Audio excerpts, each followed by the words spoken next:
مرد و زن بچے اور بچیاں بھی سبھی، مرد و زن بچے اور بچیاں بھی سبھی، علم حاصل کرو، علم حاصل کرو، یہی فرمان رب، یہی قول نبی، یہی فرمان رب، یہی قول نبی۔ یہ حضرات محترم، اب انتظار کی گھڑیاں ختم، تائید غیبی، آپ حضرات کی دلچسپی، منتظمین حضرات کی قد و کاوش، حضرات اساتذہ کرام کی توجہات باطنی، یہ وہ عوامل ہیں کہ جنہوں نے آج کے اس پروگرام کو تاریخی اور یادگار بنایا ہے۔ قسم خدا کی وہ منزل کے پاس جا کے رکے، جنون شوق میں جو بھی قدم بڑھائے گئے۔ میں دیکھ رہا ہوں کہ آپ کافی دیر سے منتظر ہیں حضرت صدر محترم کے پند و نصاحے کے، اور یہ سچ بھی ہے کہ ہم حضرت صدر محترم کے پند و نصاحے کے بغیر ایک قدم بھی نہیں چل سکتے۔ ارباب محبت کا جنوں حائر توبہ منزل پہ پہنچ کر بھی پتہ پوچھ رہے ہیں۔ میں انتہائی ادب و احترام کے ساتھ اپنے رفیق محترم اور آج کی اس نشست کے صدر محترم حضرت مولانا مفتی محمد خبیب صاحب دامت برکاتہم، جو صاحب زادہ محترم ہوتے ہیں، مناظر اسلام حضرت مولانا محمد یامین صاحب مبلغ دارالعلوم دیوبند کے، ان کا استقبال ان اشعار سے کرتے ہوئے زحمت سخن دے رہا ہوں کہ ماحول سے مایوس دنیا خود بنا اپنی، ماحول سے مایوس دنیا خود بنا اپنی، دلوں میں حوصلہ اور حوصلوں میں جان پیدا کر، ضرورت ہے ماضی کی طرح ہو روشن مستقبل، کوئی بوذر کوئی خالد کوئی سلمان پیدا کر۔ آپ تشریف لائیں۔ وقال النبي صلى الله عليه وسلم اصحابي كالنجوم بأيهم اقتديتم اهتديتم، او كما قال النبي صلى الله عليه وسلم۔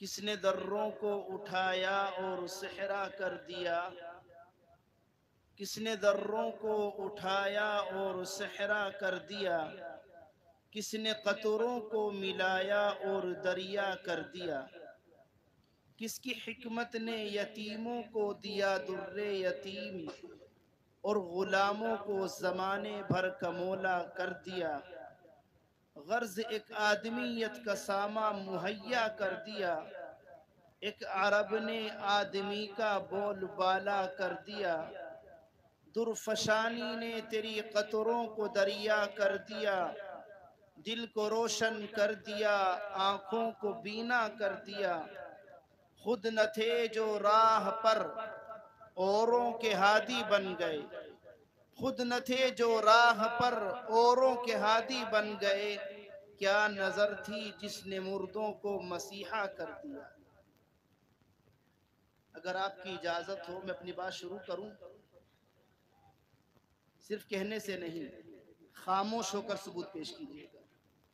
یہ مجلس کوئی قوالی کی یا شعر و شاعری کا مشاعرہ نہیں ہے، بڑی اونچی مجلس ہے، قرآن مجید کی تلاوت کی جا رہی ہے، اللہ کے رسول علیہ السلام کی شان میں نعتیہ اشعار، آپ کی مدح سرائی بیان کی جا رہی ہے، سیرت النبی کے اوپر بیان کیا جا رہا ہے، عام مجلس نہیں ہے۔ اگر کسی کو ضروری تقاضا ہو جا سکتا ہے، جو بیٹھا ہے وہ خاموشی سے بیٹھے تاکہ میں بھی کچھ بات کہہ سکوں اور آپ بھی سن کر کے آپ بھی سمجھ سکیں کہنے والے نے کیا کہا ہے۔ کہیں ایسا نہ ہو میں کچھ کہوں آپ کچھ سمجھیں اور جا کر کے کہہ دیں ہاں فلاں امام صاحب نے فلاں مفتی صاحب نے یہ مسئلہ بیان کیا تھا۔ غور سے نہ سننے کے بہت سارے نقصان ہیں، تو اس لیے بچے بڑے جو بھی بیٹھے ہیں بالکل خاموشی کے ساتھ، میں زیادہ لمبی گفتگو نہیں کروں گا، مختصر وقت میں کوشش کروں گا کہ اپنی بات کو مکمل کروں، لیکن اچھا لگے گا جب ہم گانوں کو اتنے دھیان سے سنتے ہیں جس کے سننے میں صرف اور صرف گناہ ہے، اور اتنے دھیان سے سنتے ہیں، کانوں میں ایئر فون لگا کر سنتے ہیں تاکہ کوئی ڈسٹرب بھی نہ کر سکے، اور جہاں قرآن کی حدیث کی باتیں ہو رہی ہوں وہاں بیٹھ کر ہم گپ شپ کریں تو یہ مجلس کی بہت بڑی بے ادبی ہے، ادب کے خلاف ہے۔ دوسری بات میں عرض کر دوں تمہید کے طور پر، جو موضوع میں آپ کے سامنے پیش کرنے جا رہا ہوں اور جس موضوع پر مجھے چند باتیں پیش کرنا ہے، اس کا موضوع ہے عظمت صحابہ، تاکہ آپ سے کوئی پوچھے کس مولوی نے کیا تقریر کی تھی، آپ کہہ سکیں کہ فلاں نے عظمت صحابہ پر تقریر کی تھی۔ اور یہ بات بھی ذہن میں رکھیں کہ یقیناً اللہ تبارک و تعالی نے ہم سب کو جو عظیم ترین دین عطا فرمایا، جس کا نام دین اسلام ہے، یہ دنیا کا سب سے قدیم، سب سے پرانا، سب سے آفاقی مذہب ہے۔ آج کل اس چیز کو لے کر بہت چرچا ہے کہ سب سے پرانا مذہب اسلام نہیں۔ سنیے قرآن کہتا ہے ان الدین عند اللہ الاسلام، دین اللہ کے نزدیک صرف اور صرف اسلام ہے۔ حضرت آدم علیہ السلام سے لے کر پیغمبر آخر الزمان خاتم النبیین والمرسلین جناب محمد الرسول اللہ صلی اللہ تعالی علیہ وسلم تک جو انبیاء کرام کا ایک طویل سلسلہ، تقریباً 1,24,000 انبیاء کرام علیہم السلام تشریف لائے، سب کا دین ایک تھا، دین اسلام۔ یہ الگ بات ہے حضرت آدم کی شریعت الگ رہی ہو، حضرت ابراہیم خلیل اللہ علیہ السلام کی شریعت الگ رہی ہو، حضرت نوح علیہ السلام کی شریعت الگ رہی ہو۔ ان کی شریعت میں کوئی چیز جائز تھی، ہو سکتا ہے ہماری شریعت میں وہ ناجائز ہو، کوئی چیز ان کے یہاں ناجائز تھی، ہو سکتا ہے شریعت محمدیہ میں وہ چیز جائز ہو۔ جہاں تک بات ہے دین اسلام کی، تمام نبیوں کا دین دین اسلام ہے، اور سب سے پرانا دین اگر کوئی ہے تو وہ بھی دین اسلام ہے۔ اور یہ بھی ہماری خاصیت اور ہمارے لیے ایک طریقے سے کہہ لیجئے فخر کی بات ہے، اللہ تعالیٰ نے دین اسلام کو سب سے پہلے اسی سرزمین ہندوستان پر بھیجا ہے۔ حضرت آدم علیہ السلام کہاں آئے تھے؟ ہندوستان میں۔ اسلام سب سے پہلے سرزمین ہندوستان پر آیا۔ جو کہتے ہیں کہ اسلام 1450 سال پرانا مذہب ہے، اسلام تو مکے میں آیا، محمد صلی اللہ علیہ وسلم اسلام لے کر آئے، وہ غلط ہے۔ آپ صلی اللہ علیہ وسلم اسلام لے کر نہیں بلکہ آپ اسلام کو مکمل کرنے کے لیے آئے۔ الیوم اکملت لکم دینکم واتممت علیکم نعمتی ورضیت لکم الاسلام دینا۔ پیارے پیغمبر، آج ہم نے تم پر اپنا دین مکمل کر دیا، تم پر اپنا انعام مکمل کر دیا، اور تمہارے لیے دین کے طور پر اسلام کو پسند فرمایا۔ تو اللہ کے نزدیک دین اسلام، سب سے پسندیدہ دین دین اسلام، اور اسی دین اسلام کی بنیاد پر ہم اپنے آپ کو کیا کہتے ہیں؟ مسلمان۔ یہ مسلمان کا نام، لفظ مسلمان، یہ ہمارے باپ داداؤں کا رکھا ہوا نہیں ہے، یہ نام بھی خود اللہ نے ہمارا نام مسلمان رکھا ہے۔ قرآن پڑھیے، هُوَ سَمَّاكُمُ الْمُسْلِمِينَ، اللہ نے تمہارا نام مسلمان رکھا ہے۔ یہ دین اسلام اور یہ ایمان کا تحفہ اللہ کی طرف سے کتنا قیمتی انعام، کتنا بیش بہا تحفہ، ہمیں اور آپ کو اس کا اندازہ نہیں ہے۔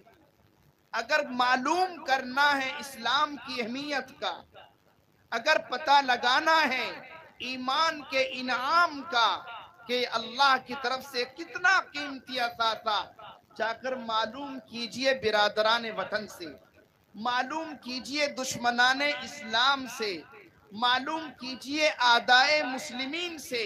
آج اگر دشمنوں کے پیٹوں میں درد ہے، کس بات کو لے کر؟ صرف اور صرف اس لیے یہ مسلمان ہے، یہ اللہ کو ایک مانتا ہے، یہ محمد صلی اللہ علیہ وسلم کو اپنا رہبر مانتا ہے، اپنا نبی مانتا ہے۔ ہم سے زیادہ ہمارے ایمان کی اہمیت کو ہمارا دشمن محسوس کر رہا ہے، اور صرف محسوس نہیں بلکہ اس کی مکمل کوشش بھی ہے کس طرح مسلمانوں سے ان کے ایمان کو چھینا جائے۔ آپ ایک قصبہ قبال میں رہتے ہیں، لیکن سوشل میڈیا کا زمانہ ہے، یوٹیوب، فیس بک، واٹس ایپ دنیا چلاتی ہے۔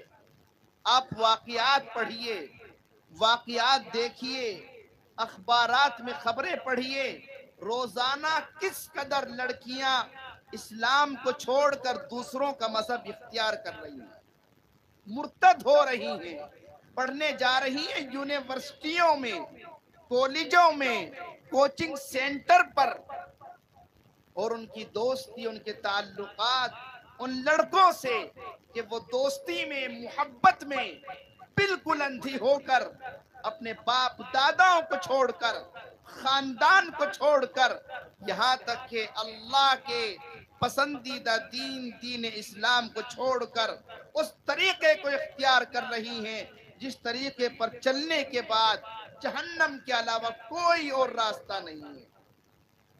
یہ ہے دین اسلام، اللہ کی طرف سے عظیم تحفہ۔ یہاں پر میرے نوجوان بھائی بھی بیٹھے ہیں۔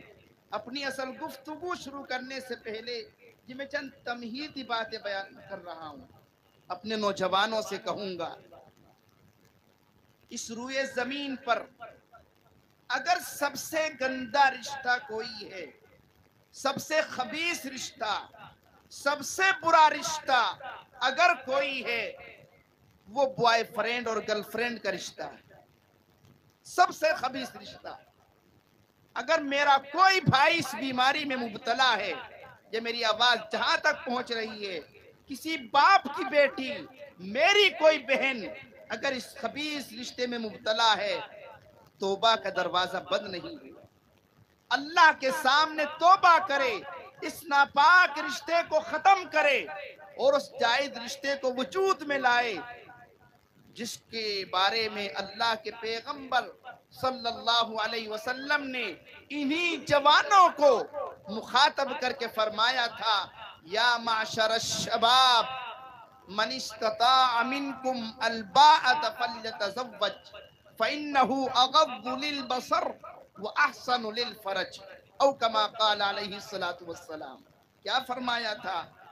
اے جوانوں کی جماعت، تم میں سے جو نکاح کرنے کے قابل ہو جائے، جب بالغ ہو گیا، نکاح کرنے کے قابل ہو گیا، فلیتزوج، اسے فوراً اپنا نکاح کر لینا چاہیے۔ کیوں؟ اگر نکاح نہیں کرے گا، کچھ بھی عظیم گناہ، زناکاری کا، بدکاری کا، فحاشی کا، عریانیت کا، آنکھوں کا، ہاتھوں کا، پیروں کا، کوئی بھی گناہ وجود میں آ سکتا ہے۔ فرمایا نکاح کرو، کیوں؟ فَإِنَّهُ أَغَضُّ لِلْبَصَرِ، جب نکاح ہو جائے گا نظروں کی حفاظت ہو جائے گا، راستے سے گزرو گے، غیر محرم خاتون پر نظر پڑے گی، فوراً دل میں خیال آئے گا، میرے گھر میں میری بیوی بیٹھی ہوئی ہے، میں کسی اور کی طرف کیوں دیکھوں؟ جب شادی ہو گئی، باپ بن گئے، اللہ نے بیٹی کی نعمت سے نوازا، جب غیر محرم خاتون پر، لڑکی پر نظر پڑے گی، دل میں خیال آئے گا، میں بھی ایک بچی کا باپ ہوں، میرے گھر میں بھی ایک بیٹی ہے، میری بھی ایک جوان بہن ہے، جب میں خود گوارا نہیں کرتا، میری بہن کی طرف کوئی نظر اٹھا کر دیکھے، میری بیٹی کی طرف کوئی نظر اٹھا کر دیکھے، آخر کار جس بچی کو میں دیکھ رہا ہوں وہ بھی تو کسی کی بہن بیٹی ہے۔ فَإِنَّهُ أَغَضُّ لِلْبَصَرِ، نظروں کی حفاظت۔ اور دوسرے وہ احسن للفرج شرمگاہ کی حفاظت. اور پھر کیا ہوگا؟ اللہ کے پیغمبر علیہ السلام نے بڑی شاندار گارنٹی لی. من یضمن لی ما بین لحییہ وما بین رجلیہ اضمن له الجنہ. جو آدمی دو چیزوں کی ذمہ داری لے لے. کس چیز کی؟ ما بین لحییہ، جو اس کے دونوں جبڑوں کے درمیان ہے زبان، وما بین رجلیہ، اور جو اس کی دونوں ٹانگوں کے درمیان اس کی شرمگاہ ہے. اگر کوئی اس بات کی ضمانت لیتا ہے میں اپنی زبان کی حفاظت کروں گا، اپنی شرمگاہ کی حفاظت کروں گا، اللہ کے پیغمبر فرماتے ہیں اضمن له الجنہ، میں اس کو جنت میں پہنچا کے رہوں گا. کس کو نہیں چاہیے جنت؟ بتلائیے ہاتھ اٹھا کر، کون نہیں چاہتا جنت میں جانا؟ ہر شخص چاہتا ہے جنت میں جاؤں. یہ ہنسنے کی محفل نہیں ہے بھائیوں. ذرا گریبان میں جھانکیں، نظر ڈالیں اپنے کردار پر، اپنے ماحول پر، اپنے گھروں پر. ہماری بیٹیاں، ہماری بہنیں، ہمارے جوان لڑکے کس سوسائٹی میں رہ رہے ہیں، ان کی حرکتیں کیا ہیں؟ اضمن له الجنہ، میں اس کو جنت میں پہنچا کے رہوں گا.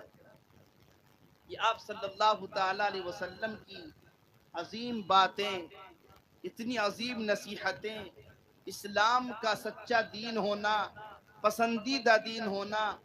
ہم تک یہ باتیں کس کے واسطے سے پہنچی؟ کس کے واسطے سے پہنچی؟ صحابہ کرام رضوان اللہ تعالی علیہ مجمعین. صحابہ اللہ کے نبی پیغمبر علیہ السلام کے وہ عظیم شاگرد جن کو خود اللہ نے آپ علیہ السلام کی صحبت کے لیے منتخب فرمایا. صحابہ جمع ہے صحابی کی. صحابی کس کو کہتے ہیں؟ صحابی نام ہے اس عظیم شخصیت کا جس نے ایمان کی حالت میں، سننے کی باتیں غور سے سنیے گا، جس علاقے میں آپ رہتے ہیں اسی علاقے کی بنیاد پر میں یہ عظمت صحابہ کا موضوع لیے بیٹھا ہوں. ہیں کچھ لوگ ایسے جو دشمنان صحابہ ہیں، صحابہ کے بارے میں سب و شتم کرتے ہیں، صحابہ کو گالیاں دیتے ہیں، صحابہ کو برا بھلا کہتے ہیں. سیدنا صدیق اکبر عمر فاروق ابن خطاب کے بارے میں ان کی زبانیں نہیں رکتی. اماں عائشہ صدیقہ رضی اللہ تعالیٰ عنہ کے بارے میں وہ زبان درازیاں کرتے ہیں. حضرت امیر معاویہ رضی اللہ تعالیٰ عنہ کے بارے میں ان کی زبان سے سوائے بکواس کے کچھ نہیں نکلتا. میں بتلانا چاہتا ہوں صحابہ کون ہیں؟ صحابہ نام ہے ان عظیم شخصیات کا جنہوں نے ایمان کی حالت میں آپ صلی اللہ علیہ وسلم سے ملاقات کی اور ایمان کی حالت ہی میں ان کا انتقال ہوا. وہ صحابہ ہیں جنہوں نے اپنی آنکھوں سے وحی کو نازل ہوتے دیکھا ہے. صحابہ جنہوں نے آپ علیہ السلام کی ایک ایک سنت کو محفوظ فرمایا. آپ علیہ السلام کے گال کیسے تھے، آپ کے بال کیسے تھے، آپ کے چلنے کا طریقہ کیا تھا، آپ کے کھانا کھانے کا طریقہ کیا تھا، آپ کے پانی پینے کا طریقہ کیا تھا، آپ کپڑے کس طرح پہنتے تھے، آپ مسجد میں داخل کس طرح ہوتے تھے، مسجد سے کیسے نکلتے. یہاں تک کہ یہ بھی بتلایا گیا آپ صلی اللہ علیہ وسلم جب بیت الخلاء میں جاتے قضائے حاجت کے لیے اس کا طریقہ کیا ہوتا، وہاں سے باہر آتے اس کا طریقہ کیا ہوتا. یہ صحابہ کرام رضوان اللہ تعالی علیہ مجمعین تمام باتوں کو ریکارڈ کر کے ہم تک پہنچا رہے ہیں. نعوذ باللہ اگر صحابہ کرام کے بارے میں کسی کا دماغ خراب ہو جائے، صحابہ کرام کے بارے میں اس کے ذہن میں فساد پیدا ہو جائے، اگر کوئی صحابہ کے سلسلے میں زبان درازی کرتا ہے تو پھر یوں سمجھ لیجئے قرآن مجید خطرے میں، احادیث مبارکہ خطرے میں، سیرت طیبہ خطرے میں، غرضے کے پورا اسلام شک کے دائرے میں آ جائے گا۔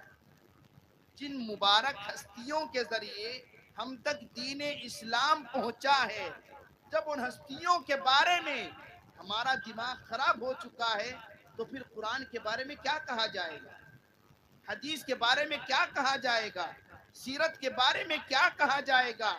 آپ علیہ السلام کی روز مرہ رات دن کی سنتوں کے بارے میں، آپ کے اخلاق کے بارے میں، آپ کے کردار کے بارے میں کیا کہا جائے گا۔ قرآن مجید میں بے شمار مقامات پر خود اللہ تبارک و تعالی نے ان حضرات صحابہ کرام کی توصیف، ان کی تعریف بیان فرمائی۔ کہیں فرمایا اولئک هم الراشدون، کہیں فرمایا اولئک هم الصادقون، کہیں فرمایا اولئک هم المفلحون، کہیں فرمایا اولئک هم الفائزون، کہیں فرمایا الزمهم کلمۃ التقوی وکانوا احق بها واهلها۔ تقوی کو، پرہیزگاری کو اللہ نے صحابہ کرام کے لیے بالکل لازم اور واجب کر دیا تھا۔ ایک جگہ فرمایا سورہ فتح میں محمد الرسول اللہ، محمد اللہ کے رسول ہیں، اور صحابہ کرام کا حال کیا ہے؟ اشداء علی الکفار، وہ کفار کے مقابلے میں بڑے سخت ہیں، رحماء بینہم، آپس میں بڑے رحم دل ہیں۔ ان کی خوبیاں تراہم رکعا سجدا، تو دیکھے گا صحابہ کرام کو کبھی وہ رکوع کر رہے ہیں، کبھی وہ سجدے کر رہے ہیں۔ کیوں؟ یبتغون فضلا من اللہ ورضوانا، اللہ کے فضل کو، اللہ کی خوشنودی کو حاصل کرنے کے لیے۔ صحابہ کی پہچان سیماہم فی وجوہہم من اثر السجود، سجدے کرتے کرتے اللہ کے سامنے پیشانی رکھتے رکھتے ان کی پیشانیوں پر سجدوں کے نشانات پڑ چکے ہیں۔ یہ صحابہ کرام۔ ایک جگہ فرمایا قرآن مجید میں ان الذین آمنوا وعملوا الصالحات اولئک هم خیر البریہ، صحابہ کرام وہ ہیں کہ جو سب سے بہترین اللہ کی مخلوق ہیں، اللہ کے سب سے بہترین بندے ہیں۔ یہ صحابہ کرام کی اللہ قرآن مجید میں تعریف کر رہا ہے، بلکہ یہاں تک فرمایا مسلمانوں اگر چاہتے ہو تمہارا ایمان اللہ کے یہاں قابل قبول ہو، اگر چاہتے ہو تمہارے ایمان میں ایک طرح کی پختگی، تمہارے ایمان میں ایک قسم کا وزن پیدا ہو جس ایمان کی بنیاد پر اللہ تعالیٰ تمہاری مغفرت فرمائے، ضروری ہے تمہارا ایمان صحابہ کرام کے ایمان کے مطابق۔ کیا فرمایا سورہ بقرہ میں؟ آمینو کما آمن الناس، ایسا ایمان لاؤ جیسا صحابہ ایمان لائے۔ اور پھر فرمایا سورہ بقرہ ہی میں فَإِنْ آمَنُوا بِمِثْلِ مَا آمَنْتُمْ بِهِ فَقَدْ اهْتَدَوْا، اگر وہ لوگ ایسا ایمان لائے جیسا صحابہ کا ایمان تھا، فَقَدْ اهْتَدَوْا، تو یہ لوگ ہدایت یافتہ ہیں۔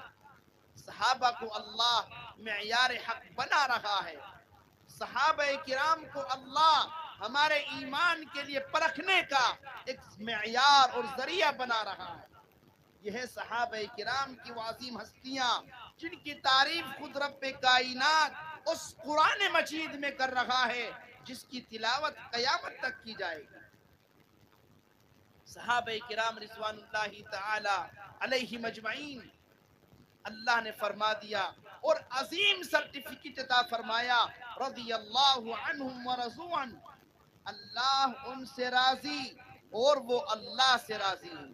اب بتلائیے اللہ جس سے راضی ہو چکا ہو اور جو عظیم ہستیاں خود اللہ سے راضی ہو چکی ہوں، اس کے باوجود بھی اگر کوئی ان کے بارے میں کسی قسم کی بدزبانی کرے، کسی قسم کی گستاخی کرے، صحابہ کرام کا نام بے ادبی سے لے، خصوصاً ابو بکر صدیق، عمر فاروق ابن خطاب، عائشہ صدیقہ رضی اللہ تعالی عنہم اجمعین کے بارے میں اگر کوئی بدتمیزی کی زبان استعمال کرتا ہے تو یقیناً اس کا انجام اچھا نہیں ہو سکتا ہے، اس لیے کہ وہ عظیم مقدس ہستیوں کے بارے میں بدتمیزی کر رہا ہے جن کا نام اللہ نے بڑے اعزاز کے ساتھ دیا ہے۔ میں اگر یوں کہوں کہ صحابیت اور صحابی ہونا اللہ کی طرف سے وہ عظیم انعام ہے، دنیا کا بڑے سے بڑا ولی، بڑے سے بڑا مفتی، بڑے سے بڑا قطب، بڑے سے بڑا ابدال، بڑے سے بڑا اللہ کا ولی رات دن مجاہدے کرتا رہے، پوری رات سجدوں میں پڑا رہے، پورے دن اللہ اللہ کرتا رہے، ساری رات قیام اللیل کرے، پورے دن روزے رکھے، وہ کبھی بھی صحابی کے مقام اور مرتبے کو نہیں پہنچ سکتا۔ کیوں؟ اس لیے کہ صحابیت وہ چیز تھی جس کو اللہ نے کچھ عظیم بندوں کے لیے منتخب فرمایا۔ یہ تو قرآن مجید اعلان کر رہا ہے۔ اب آئیے احادیث نبوی میں آپ صلی اللہ تعالی علیہ وسلم کیا فرماتے ہیں؟ اللہ اللہ فی اصحابی۔ آپ شاید ہر جمعے کو خطبے میں سنتے ہوں گے، جمعے کا خطبہ خطیب دیتا ہے اور اس میں دوسرے خطبے میں یہ جملے کہتا ہے، اللہ اللہ فی اصحابی، لوگو میرے صحابہ کے بارے میں اللہ سے ڈرنا، اللہ سے ڈرنا۔ لا تتخذوهم غرضا من بعدی، میرے دنیا سے چلے جانے کے بعد میرے صحابہ کو تنقید کا نشانہ مت بنانا۔ من احبہم فبحبی احبہم، جس نے صحابہ سے محبت کی گویا اس نے مجھ سے یعنی آپ صلی اللہ علیہ وسلم سے محبت کی۔ ومن ابغضہم فببغضی ابغضہم، اور جس نے صحابہ سے بغض رکھا، صحابہ سے دشمنی رکھی، اس نے گویا اللہ کے پیغمبر صلی اللہ علیہ وسلم سے دشمنی رکھی۔ ومن آذاہم فقد آذانی، اور جس نے صحابہ کو تکلیف پہنچائی گویا اس نے آپ صلی اللہ علیہ وسلم کو تکلیف پہنچائی۔ ومن آذانی فقد آذى اللہ، اور جس نے اب صلی اللہ علیہ وسلم کو ایذا پہنچائی، تکلیف پہنچائی، گویا اس نے اللہ کو تکلیف پہنچائی۔ ومن آذى اللہ فیوشک ان یاخذہ، اور جس نے اللہ کو تکلیف پہنچائی اب وہ اپنی خیر منائے، کب اللہ اس کی پکڑ فرما لے، کب اللہ اس کو عذاب میں گرفتار کر لے۔ اللہ کے پیغمبر صلی اللہ علیہ وسلم نے فرمایا، لا تسبوا اصحابی لا تسبوا اصحابی، میرے صحابہ کو برا مت کہنا، میرے صحابہ کو برا مت کہنا، بلکہ یہاں تک فرمایا، اذا رأیتم الذین یسبون اصحابی فقولوا لعنت اللہ علی شرکم، جب تم ایسے لوگوں کو دیکھو جو میرے صحابہ کے بارے میں زبان درازی کر رہے ہیں، میرے صحابہ کو برا بھلا کہہ رہے ہیں، تم کہنا لعنت اللہ علی شرکم، تم ملعون ہو ملعون ہو ملعون ہو، تم بدتمیز ہو، تمہاری اس شرارت پر، تمہاری اس حرکت پر اللہ کی پھٹکار ہو، اللہ کی لعنت ہو۔ ان لوگوں سے کہنا جو صحابہ کرام کے بارے میں ان پر ایک طریقے سے سب و شتم کرنے کے لیے، ان کی برائیاں بیان کرنے کے لیے مجالس منعقد کرتے ہیں۔ صحابہ کرام رضوان اللہ تعالی علیہم اجمعین اللہ کی طرف سے اس امت کے لیے ایک عظیم واسطہ ہے ہم تک قرآن مجید پہنچنے کا۔